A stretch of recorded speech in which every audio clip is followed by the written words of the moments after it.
안녕하십니까. 황태순 TV의 황태순입니다. 2020년 12월 30일 수요일 오전입니다. 속보 3가지가 긴급히 들어왔습니다.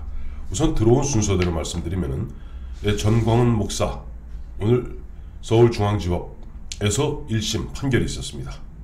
선거법 또 문재인 대통령 명예훼손에 관해서 피소당해서 지금 구속 상태에서 재판받고 있습니다만 무죄 나왔습니다. 둘 다 무죄 나왔습니다. 선거법 그 다음에 명예훼손 둘 다 무죄가 나왔습니다. 두 번째, 조금 전에 또 속보가 들어왔습니다. 추미애 법무장관 아마 오늘 경질될 것으로 예상되고 있습니다만 추미애 법무장관 사실상 백기 들었습니다. 항복했습니다. 윤석열 검찰총장에 대한 징계를 제청함으로써 국민들께 혼란을 드리게 된 점 대단히 송구스럽게 생각한다. 즉 제청한 것 어떻게 보면 듣기에 따라서는 이건 내 의사가 아니라 문재인 대통령 지시에 따라서 한 것에 불과하다 하고 이른바 책임 전가하는 듯한 그런 인상을 줍니다. 어쨌든 추미애 법무장관 조금 전 윤석열 검찰총장에 대한 징계 제청함으로써 국민께 혼란 드린 점 대단히 송구스럽게 생각한다. 그리고 윤석열 검찰총장에 대해 보면 얼마 전에 24일이죠. 서울행정법원 홍순옥 부장판사가 판결 내리지 않았습니까? 자, 그 집행을 정지하라. 즉 징계 집행 정지를 갖다가 명했습니다. 여기에 대해서 당초 법무부는 항고할 것으로 예상되었으나 오늘 추미애 법무장관 항고는 하지 않겠다. 그리고 본안에 가서 즉 본안 소송 가서 다투어 보도록 하겠다. 근데 사실상 그는 의미가 없는 겁니다. 이번에 홍순욱 부장판사 판결하면서도 그 얘기했죠. 이번에 징계 2개월 정직 징계 처분을 갖다 집행 정지함으로써 또 본안 소송이 상당히 시간이 많이 소요될 것으로 예상되는 바 이미 내년 7월 24일이면 명예롭게 정말 명예롭게 검찰총장의 2년 임기를 마치고 퇴임하는 윤석열 총장에 대해서 그 이후에 뭐 본안 소송이 진행되든 말든 실익이 없습니다. 아마 그 기각 각하되겠죠.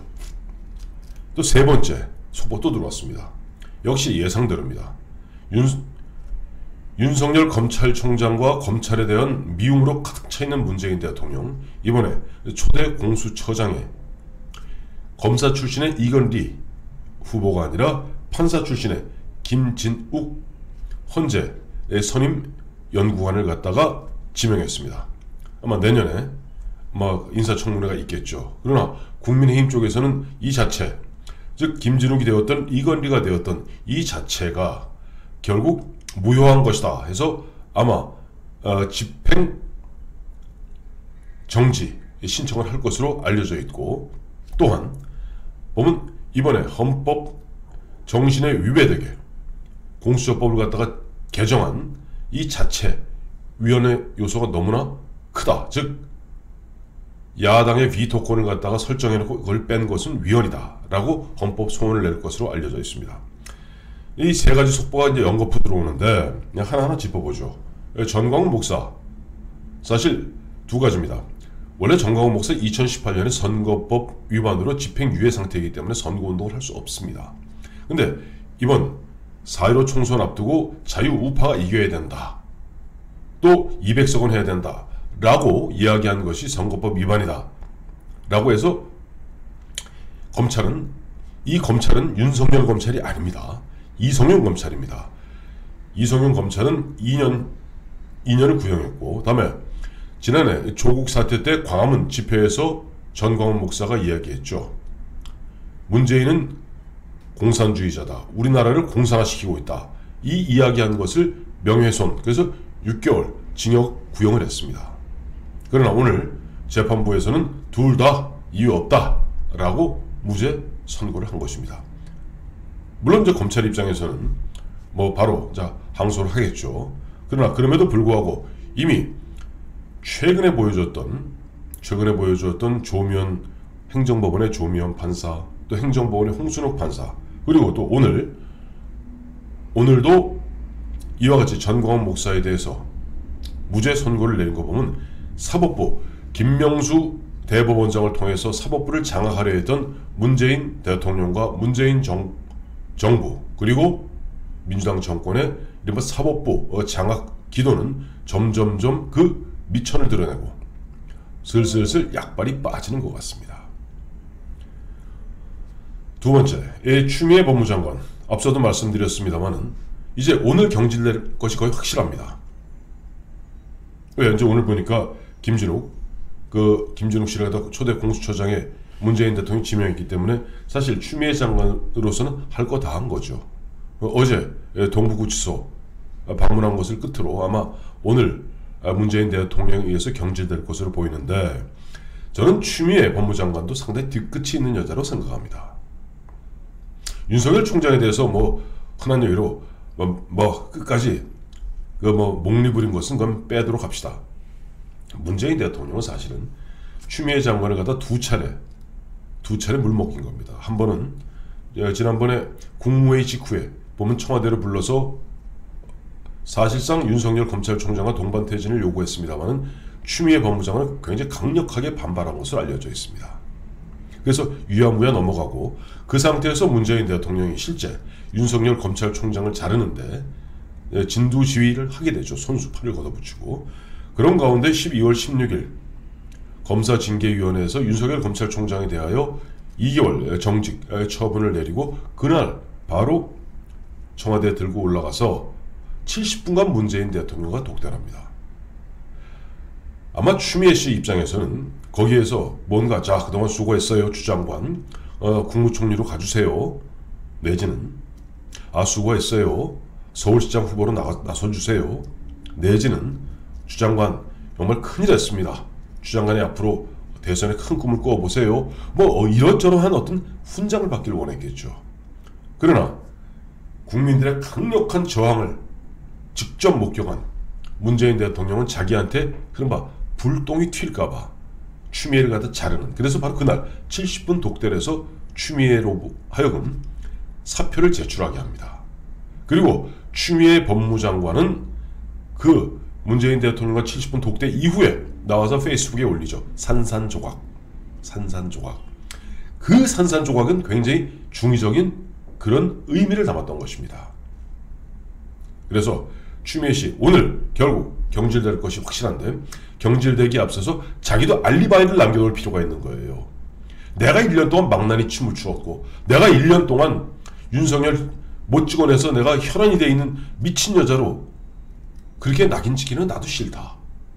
나도 법무장관으로서 대통령과 청와대의 뜻을 따랐을 뿐이다 라는 것을 알리바이로 남기고 싶은 겁니다. 그래서 오늘 법무장관에서 이제 물러나기 직전에 굉장히 의미심장하게 징계 재청으로 국민들께 혼란을 드려서 대단히 송구스럽게 생각합니다. 그리고 문재인 대통령이나 이쪽에서 바라는 대로 항고 그런 거 안 하겠습니다 라고 사실상 국민의 저항에 윤석열 검찰총장에 대해서 백기를 든 겁니다.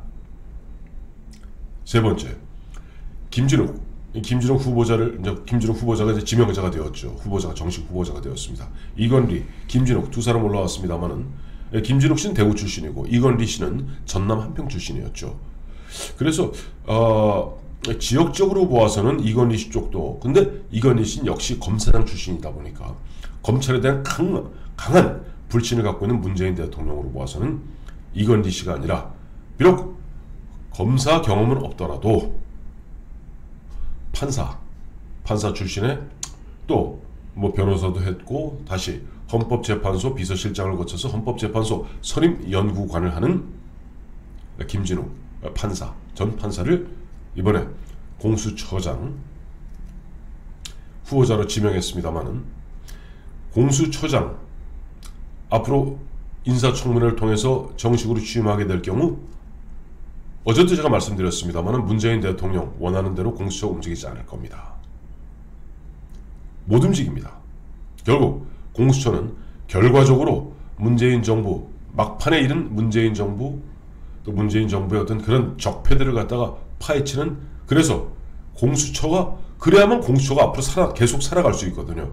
만약에 진짜로 공수처가 문재인 정부, 문재인 정권, 문재인 대통령의 죽은 노릇, 게슈타포 노릇하게 된다는 것을 국민들이 버젓이 보게 된다면 국민들이 가만히 있겠습니까?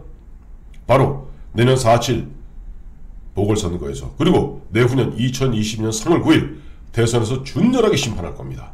그리고 정권 교체된 이후에 누가 되었던, 설령 제가 대통령이 되든 때로는 유혹도 느끼겠죠.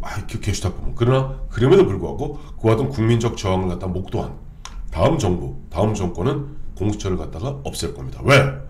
헌법, 입법, 사법, 행정 어디에도 속하지 않는 괴물 공수처는 존치한다는 자체가 민주주의에 대한 적, 민주주의에 대한 도전이기 때문입니다. 그렇기 때문에 그것을 잘 알고 있는 김진욱 씨나 또 앞으로 임명되게 될 공수처 검사들, 23명의 공수처 검사들이 권력의 죽은 노릇 안 합니다. 오히려 보면 살아있는 권력에 도전함으로써 자기의 존재의 의미를 갖다 국민들에게 계속 납득시키려 하겠죠. 윤석열 검찰총장 마찬가지 아닙니까? 한때는 문재인 대통령 가장 코드가 잘 맞았던 윤석열 서울중앙지검장이었습니다. 그러나 검찰총장이 되면서 결코 그들이 원하는 그런 권력의 죽은 노릇 거부했기 때문에 올 한 해 동안 그토록 고생했던 겁니다. 그리고 권력에 당당히 맞서는 최재형 감사원장, 또 권력에 당당히 맞선 윤석열 검찰총장에 대해서 국민들이 찬사를 보내고 국민들이 지원, 지지하는 것을 버젓이 목격한 공수처장, 공수처 차장, 공수처 검사들은 결국 살아있는 권력을 침으로써 국민들에게 공수처가 그냥 나쁜 조직이 아니라 공수처야말로 살아있는 권력을 칠 수 있는, 그렇기 때문에 계속 존속시켜야 될 기관이구나 하는 인상을 주려 할 겁니다. 그렇습니다. 오늘 한 해를 마무리하는 12월 30일 모든 것이 하나하나 정상화되어가는 느낌을 받습니다. 우선 전광훈 목사에 대해서 1심 재판부는 선거법 위반, 또 형법, 명예훼손에 대한 그 검찰의 2년 6개월 구형을 갖다가 무시하고, 이 검찰은 이성윤 검찰입니다. 무죄 선고했습니다. 추미애 법무장관 오늘 그만둘 예정입니다마는 그만두기 직전에 국민들을 향해서 정말 고개 숙이고 백기를 들었습니다. 역시 전직 5선 의원답습니다. 징계를 제청함으로써, 제청은 대통령한테 제청했다는 얘기거든요. 징계를 제청함으로써 국민들께 혼란을 드린 점 매우 송구스럽게 생각합니다 하고 고개 숙이고, 이 법원의 결정에 대해서는 항거하지 않겠습니다 라고 통보했습니다. 그런 가운데 결국 문재인 대통령은 스스로 자기 목을, 나중에 결국 자기 목을 쳐줄 공수처처장에 김진욱, 판사 출신의 김진욱 씨를 지명했다는 속보 전해드렸습니다. 감사합니다.